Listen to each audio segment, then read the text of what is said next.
오늘 저는 다니엘서 9장 24절로 27절의 말씀을 가지고 70일의 예언이 주는 교훈, 이러한 제목으로 말씀을 드리겠습니다. 다니엘은 이스라엘 백성들, 유다 백성들이 바벨론에 포로로 끌려갈 때, 그때 포로로 끌려갔던 청년이었습니다. 근데 이 다니엘은 바벨론도에서 인정을 받아서 높은 관리를 하게 되었고, 바벨론 나라가 멸망하고 메데 파사가 나라를 이제 다스리게 될 때도 나라의 총리 자리까지 올라갔던 그런 인물입니다. 이 다니엘은 하나님이 준 지혜가 총명이 충만해서 꿈을 잘 해석을 하기도 했습니다. 그리고 다니엘은 자기 백성을 위해서 항상 기도하는 가운데 특별히 하나님께서 이스라엘 백성들을, 유다 백성들을 바벨론에 끌려가서 70년 후에는 다시금 돌아오게 한다라고 하는 예레미야의 예언이 있는 것을 알고 이제 그 예언을 붙잡고 하나님께 간절히 기도합니다.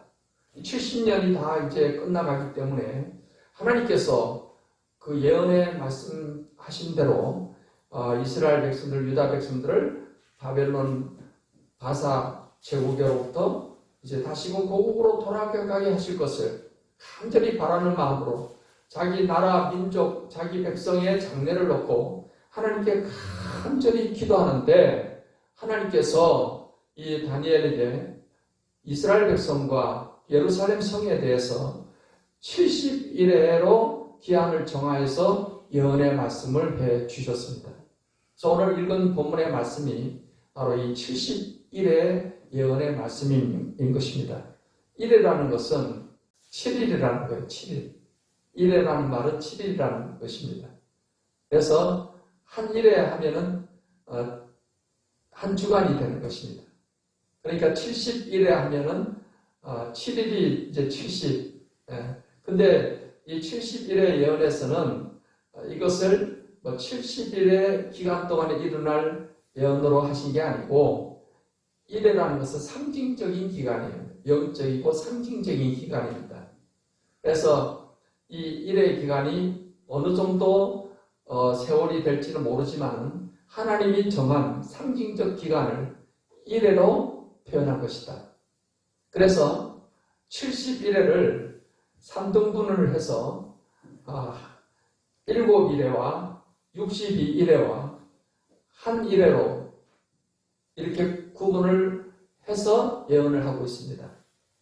그래서 제1기는 7일회, 제2기는 62일회, 제3기는 한 일회, 이렇게 구분을 해서 하나님께서 어떤 일을 이루실 거다라는 것을 다니엘에게 미리 예언으로 보여주신 것입니다. 그래서 이 70일의 예언은 예수님이 이 땅에 오시는 것에 관한 예언입니다. 여러분, 우리가 12월달 하면은 이제 12월 25일이 성탄절이지 않습니까? 예수님이 이 땅에 오신 것을 기념하고 축하하는 그런 예배를 드리는 날이 이제 12월 25일 성탄절입니다.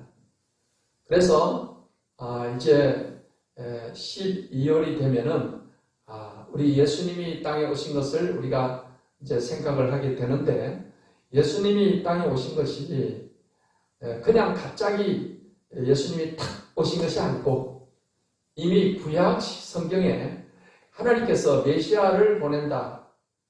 메시아, 그리스도, 예수님을 말합니다.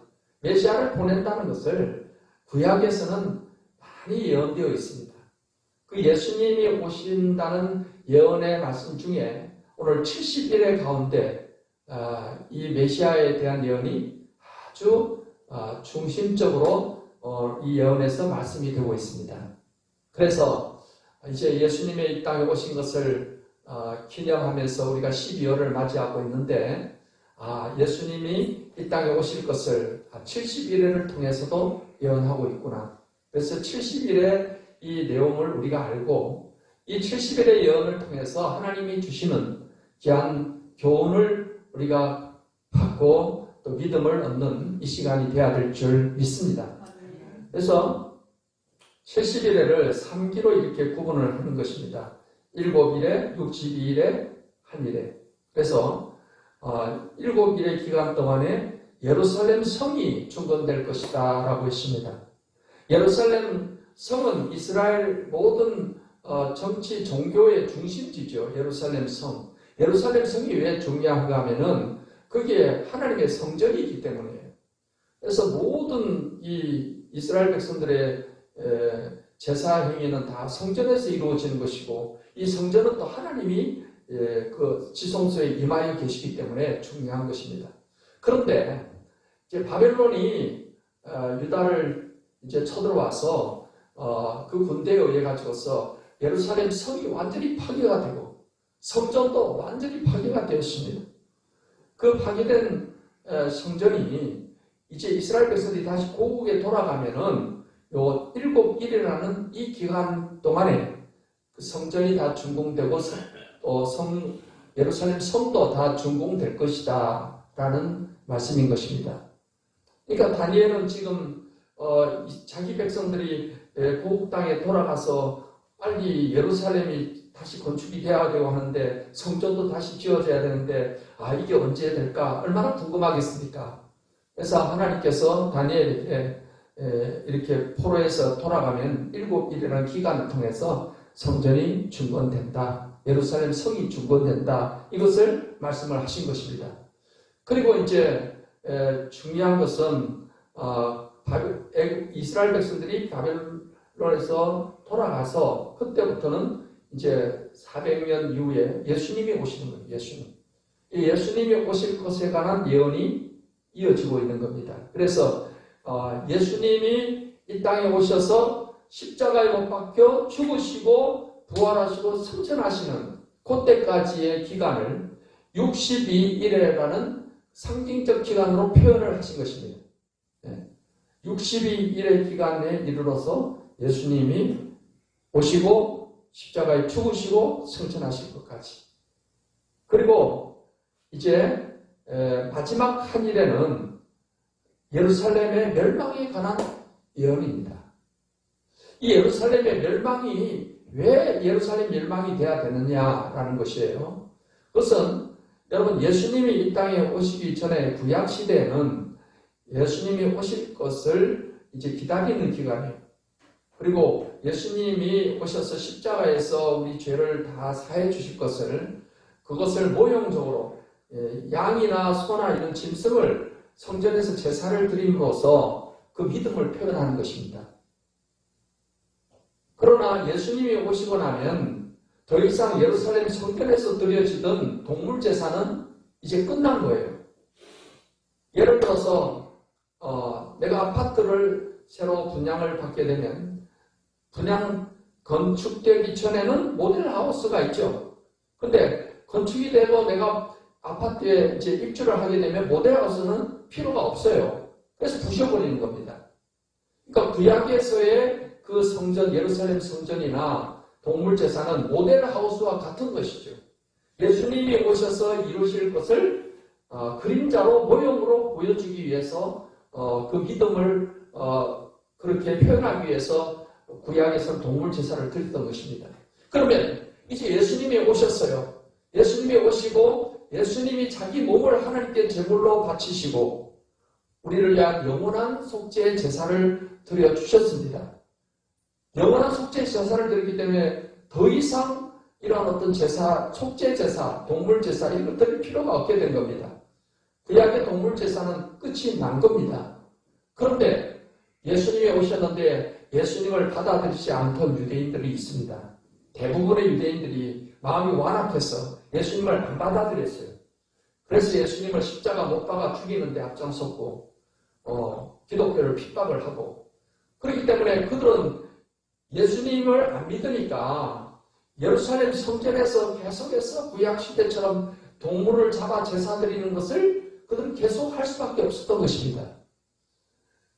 그렇기 때문에 이제는 유대교가 무너지고 기독교가 온 세계로 복음이 퍼져나가야 되는데 유대교의 중심지인 예루살렘이 살아있으면 안 되잖아요.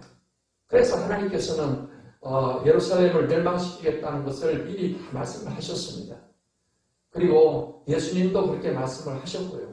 마태복음 24장에서는 예루살렘이 언제 무너질 때는 어떤 징조가 있을 것이라는 것을 다 말씀을 하시고, 그는 이제 로마 군대가 성을 에워싸면은 예루살렘이 멸망을 당할 때이니까 그때가 되면 빨리 그리스도인들은 피신을 하라. 이게 마태복음 24장 15절 말씀부터 기록이 되어 있고, 예수님은 15절의 말씀을 하실 때 멸망에 가져간 것이 거룩한 곳에 선 것을 보거든 빨리 이제 산으로 피신하라고 되어 있는데, 그게 다니엘서 9장 27절, 이 70일의 가운데 27절 말씀을 예수님이 인용을 해서 말씀을 하신 거예요. 그렇기 때문에 27절의 한 일에 관한 예언은 바로 예루살렘 멸망에 관한 예언이다라는 것을 명확하게 알 수가 있는 것입니다. 그리고 이 70일의 예언대로 이제 이스라엘 백성들, 유다 백성들은 바벨론 포로에서 이제 고국으로 돌아가서 성전을 먼저 건축을 했고, 그 다음에 예루살렘 성을 다 건축을 했습니다. 그리고 62일이라는 이제 그 기간 동안에 이루어질, 예수님이 이 땅에 오셔서 십자가에 못 박혀 죽으시고 부활하시고 승천하심을 관한 예언이 그대로 다 이루어졌으며, 그 다음에 마지막 예루살렘 멸망에 관한 예언은 언제 이루어졌는가 하면은 AD 70년도에 이루어졌습니다. AD 70년도면은 예수님 부활 승천한 때를 AD 30년경으로 보고 있어요. 그래서 예수님이 부활 승천하시고 나서 40년이라는 세월이 지난 후에 AD 70년, 그때 로마 군대가 예루살렘을 에워쌌습니다.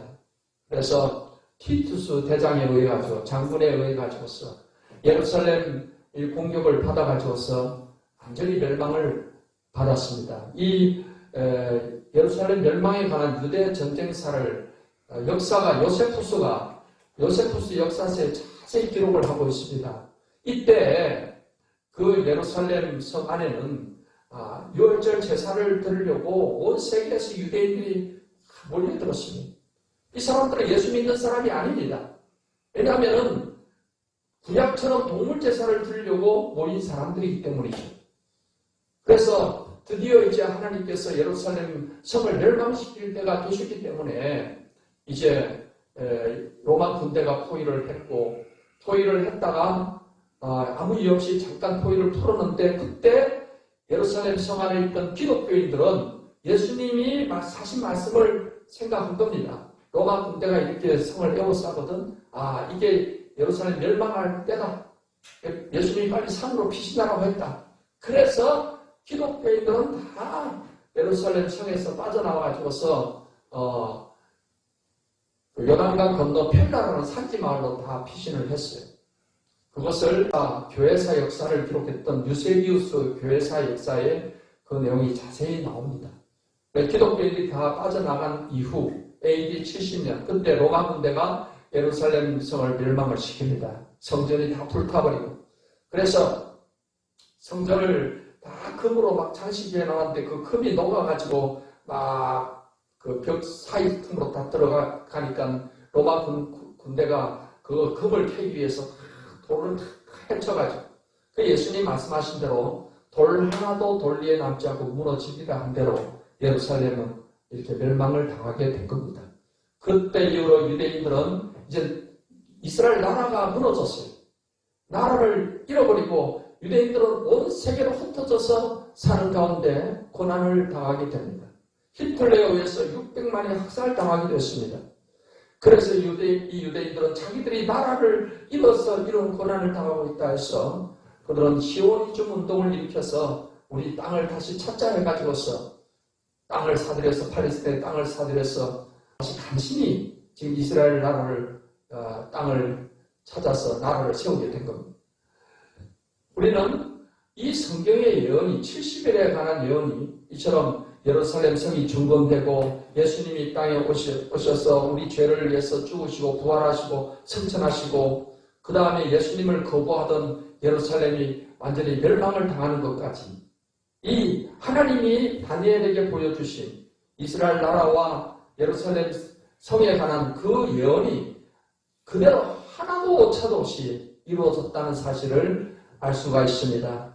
오늘 저는 이 다니엘의 70일의 이 예언을 통해서 하나님께서 우리에게 주시는 교훈에 대해서 말씀해 드림으로 함께 은혜를 나누고자 하는 것입니다. 이 다니엘의 70일의 예언은 우리에게 몇 가지 사실을 알게 합니다. 첫째는 예수님은 구약의 예언대로 오신 분이다라는 사실을 우리에게 알게 하는 것입니다. 다니엘서 9장 25절 26절을 보겠습니다. 그러므로 너는 깨달아 알지니라. 예루살렘을 중건하라는 영이 날 때부터 기름 부음을 받은 자 곧 왕이 일어나기까지 7이레와 62이레가 지날 것이요 그 곤란한 동안에 성이 중건되어 광장과 거리가 세워질 것이며 62이레 후에 기름 부음을 받은 자가 끊어져 없어질 것이며 했습니다. 여기에서 예루살렘을 중건하라는 영이 날 때부터 한 것은 이제 고레스 왕이 바사왕 고레스가 유다 백성들에게 너희들은 가서 예루살렘을 중건하라 하고 그렇게 명령을 내리게 된 겁니다. 그래서 이스라엘 유다 백성들은 바벨론 파사 제국에서부터 그들은 나와서 고국으로 돌아가서 예루살렘 성전을 건축하고 예루살렘 성을 다시금 준공하게 되었던 것입니다. 그 다음에 기름 부음을 받은 자, 곧 왕이 일어나기까지 여기 기름 부음을 받은 자는 히브리어로 이제 메시아를 말하는 것입니다. 메시아. 히브리어로 메시아는 헬라어로는 그리스도가 되는 것입니다. 그래서 우리가 예수님을 메시아다, 그리스도라고 하는 것입니다. 그것은 이제 기름 부음 받은 자, 즉 예수님이 오실 것을 말씀을 하고 있는 것입니다. 왕이 일어나기까지 예수님은 다윗의 후손으로 왕으로 오신 분입니다. 하나님 나라의 왕으로서 오신 것입니다. 그래서 예루살렘이 중건되고 기름 부음 받은 자 메시아가 일어날 때까지 7이레가 지나고 그 다음에 62이레가 지난다는 것입니다. 그래서 그 7일의 기간에 성이 중건되고 그 다음에 62일의 후에는 기름 부음 받은 자, 즉 예수님이 끊어져 없어진다는 것입니다. 끊어져 없어진다는 것은 십자가에 죽으실 것을 말씀을 하신 것입니다.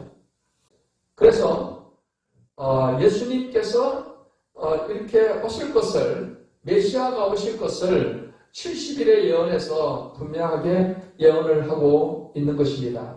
예수님이 이 땅에 오신 것은 어느 날 갑자기 그냥 일어난 사건이 아니고 이미 구약 성경을 통해서 구약의 거의 한 4,000년 기간의 역사를 통해서 하나님께서 보내시겠다라고 약속한 그분이 오신 것입니다.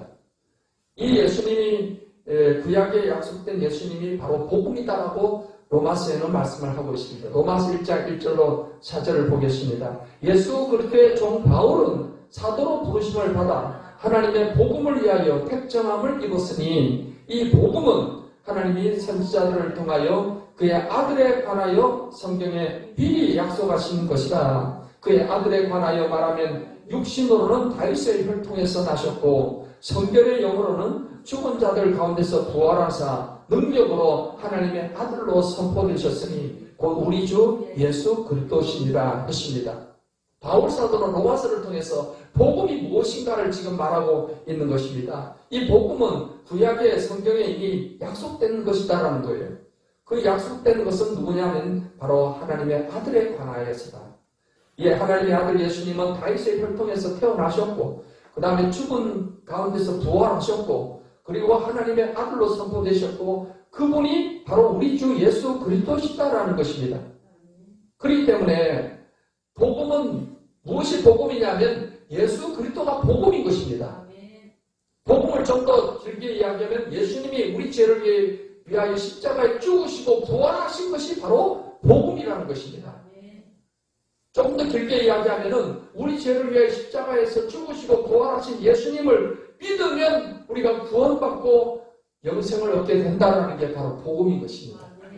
그래서 예수님은 이 복음을 온 세상에 전파하라고 제자들에게 말씀을 하셨고, 복음이 전파될 때 복음을 내가 받아들이느냐 안 받아들이느냐에 따라서 구원이냐 천국이냐 지옥이냐가 결정되어지게 되는 것입니다.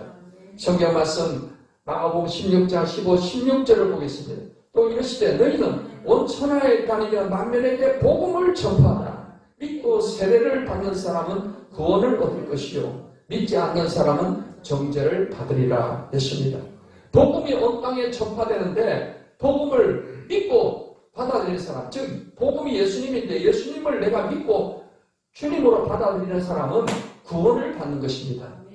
하지만은 복음을 듣고도 거부하는 사람은 정죄를 받는다는 것은 죄인으로서 그대로 있다는 것이고, 죄인은 결국 천국에 못 가는 것이며 영원한 심판을 받고 지옥에 영원한 형벌을 당하게 되는 것입니다. 그렇기 때문에 저와 여러분이 복음, 즉 예수 그리스도를 믿고 우리가 구원받고 살아가는 게 얼마나 이게 복된 일인지를 여러분 믿으시기를 바랍니다. 그 복음의 구원의 감격 가운데 우리가 이제 신앙생활을 하는 것입니다.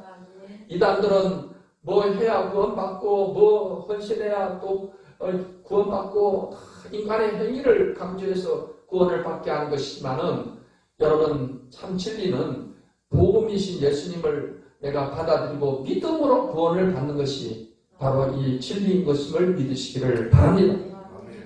오늘 70일의 예언을 통해서 우리가 두 번째로 아는 사실은 이러합니다. 예수님을 통해서 죄 용서와 어렵담을 얻게 된다는 사실입니다. 오늘 9장 24절을 보겠습니다. 내 백성과 내 거룩한 성을 위하여 이런 이래를 기한으로 정하였나니 허물이 그치며 죄가 끝나며 죄악이 용서되며 영원한 의가 드러나며 환상과 예언이 응하며 또 지극히 거룩한 이가 기름 부음을 받으리라 하십니다. 자, 기름 부음 받은 자, 즉 메시아 예수님을 통해서 어떤 일을 하나님이 이루시겠다고 하시느냐면은 허물이 그치고 죄가 끝나며 죄악이 용서되며 영원한 의가 드러나게 된다는 것입니다. 이것이 바로 예수님을 통해서 이루어지는 일들입니다. 그래서 우리는 예수님을 통해서 내 죄가 다 용서받고 내가 예수님을 믿음으로 의롭다함을 받아서 하나님 앞에 의롭다함을 받은 의인이 되게 된 사실을 우리가 성경 말씀을 통해서 알게 되는 것입니다.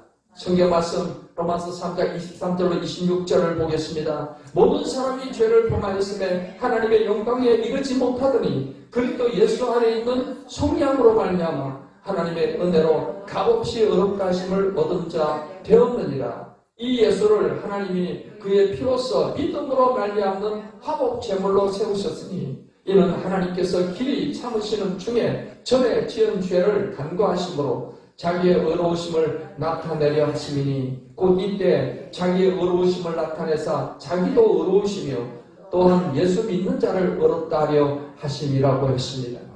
모든 사람이 다 아담의 원죄 가운데 태어나서 다 죄인입니다. 하나님의 영광에 우리가 갈 수가 없는 사람들입니다. 그런데 예수님 안에 있는 성량으로, 성량이라는 것은 예수님이 대신해서 우리 죄값을 치르셔서 우리 죄를 사하셨다는 것입니다. 그 성량으로 인해서 하나님의 은혜로 값없이 의롭다 하심을 얻은 자가 되었다라고 성경에 말씀을 하고 있는 것입니다. 이렇게 된 것은 예수님이 하나님께 화목 제물로 본인이 제물이 되어 주셨던 것입니다. 그래서 예수 믿는 자를 전에 지은 죄를 간과하셨다 그랬어요. 전에 지은 죄를 묻지도 따지지도 않고 다 용서하셨다는 것입니다. 예수님이 십자가에 달려 죽으실 때 그 옆에 있던 한 강도가 마지막에 예수님을 주님으로 믿고 예수님을 인정을 했습니다. 그래서 예수님께 당신의 나라에 가실 때 나를 기억해달라고 했습니다. 그럴 때 예수님께서는 그 강도에게 오늘 네가 나와 함께 낙원에 있으리라고 했습니다. 예수님은 그 강도가 그동안에 지은 죄를 하나도 묻거나 따지거나 하지 않았습니다. 간과하셨다는 것은 그냥 다 덮어주셨다는 것입니다. 예수님은 십자가에 흘리신 피로 우리의 과거의 죄는 이미 다 덮어주셨습니다. 그리고 우리가 예수 믿고 나서 실수로 죄를 지을 수가 있지만은 그리스도 예수 안에 있는 자에게는 결코 정죄함이 없다라고 했어요. 우리가 실수로 죄를 지었지만 그것 때문에 하나님께서 다시 우리를 죄인이라고 하시면서 너는 다시 지옥 가라 이렇게 안 하신다는 것입니다. 우리가 죄를 짓게 되었을 때, 예수 믿고 죄를 짓게 되었을 때 하나님께서 부모가 사랑하는 자녀가 잘못했을 때 이렇게 교육을 시키듯이 하나님께서 우리를 징계라는 방법으로 교육을 시키는 것입니다. 교육을. 징계를 내리시기도 하는 것입니다. 그렇다고 해서 우리를 하나님의 자녀에서 너는 이제 취소, 너는 다시 지옥으로 가 이렇게 안 하신다는 말씀인 것입니다. 이미 예수님을 믿는 우리들은 저 하나님의 은혜로 영원히 영생을 얻은 사람이 된 것을 믿으시기를 바랍니다. 이것은 하나님의 은혜요, 하나님의 선물로 주어진 것입니다. 성경 말씀 에베소서 2장 8절 9절 말씀에 너희는 그 은혜와의 믿음으로 말미암아 구원을 받았으니 이것은 너희에게서 난 것이 아니요 하나님의 선물이라. 행위에서 나는 것이 아니니 이는 누구든지 자랑하지 못하게 함이라고 했습니다. 구원은 100% 하나님의 사랑이요 하나님의 은혜로 우리에게 주시는 선물인 것입니다. 이제 성탄절이 되면 여러분 서로 선물을 또 주고받고 하잖아요. 선물을 주면은 고맙습니다 하고 우리가 받으면 되는 것이지, 그것을 값을 쳐주겠다고 하면은 서로 간에 참 불쾌한 상황이 될 수가 있는 것입니다. 하나님이 선물로 주신 것을 우리가 하나님 감사합니다 하고 받으면 되는 것입니다. 근데 그것을 인간의 행위를 가지고서 구원을 받게끔 하는 이런 것이 바로 이단인 것입니다. 여러분, 이단들은 보세요. 지켜야 구원받는다. 유월절을 지켜야 구원받는다. 전도 열매를 맺어야 구원받는다. 그런 식으로 해서 끊임없이 인간의 행위를 요구하는 것입니다.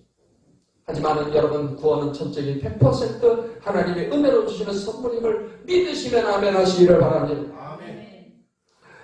오늘 70일의 교훈이 주는 세 번째 교훈은 그러합니다. 여러분, 성경의 예언은요 하나도 빠짐없이 다 그대로 성취가 되었습니다. 우리가 그 사실을 보게 되면은 앞으로 이루어질 예언도 반드시 이루어질 것이다라는 그런 믿음을 가질 수가 있는 것입니다. 아멘. 여러분, 앞으로 남은 예언이 어떤 예언이 남았습니까? 예수님이 이 땅에 초림으로 오셨던 그 예수님이 부활하시고 승천하시고 지금은 하나님 보좌 우편에 계신데 그 예수님이 다시 오시겠다라고 약속을 하신 것입니다. 아멘. 성경 말씀에 예수님께서 이 다시 오신다는 재림에 관한 약속이 많이 나와 있습니다. 마태복음 24장 30절 31절에 그때 인자의 징조가 하늘에서 보이겠고 그때 땅의 모든 족속들이 통곡하며 그들이 인자가 구름을 타고 능력과 큰 영광으로 오는 것을 보리라. 저가 큰 나팔 소리와 함께 천사들을 보내리니 그들이 그의 택하신 자를 하늘 이 끝에서 저 끝까지 사방에서 모으리라고 했습니다. 인자는 예수님을 말합니다. 예수님의 징조가 땅에서 보이는 게 아니고 하늘에서 보인다는 것입니다. 예수님께서 이제 구름을 타고 능력과 큰 영광으로 오신다는 것입니다. 구름은 땅에 있는 것이 아니라 하늘에 있는 것입니다. 그러니까 예수님의 이 말씀은 다시 오실 예수님은 하늘에서부터 천사들과 함께 영광 가운데 오겠다라는 것을 말씀을 하신 것입니다. 그런데 오늘날 우리나라에만 해도 여러분 자기가 재림예수라고 하는 사람들이 많이 있습니다. 재림예수가 하나님이고 이런 사람들이 수십 명 되어 있습니다. 이러한 이단의 교주들이요 자기를 재림예수라고 하면서 구름 타고 오는 것은 아무리 흉내내도 못 내는 거예요. 어떻게 구름 타고 하늘로 떠오는 걸 흉내를 낼 수 있어요. 그래서 이 거짓 재림예수, 거짓 예수들은 다 구름을 다 비유로 해석을 하는 겁니다. 그러나 여러분, 우리가 예수님이 이 땅에 초림으로 오실 때 성경에 뭐라고 예언되어 있습니까? 베들레헴에서 태어나신다.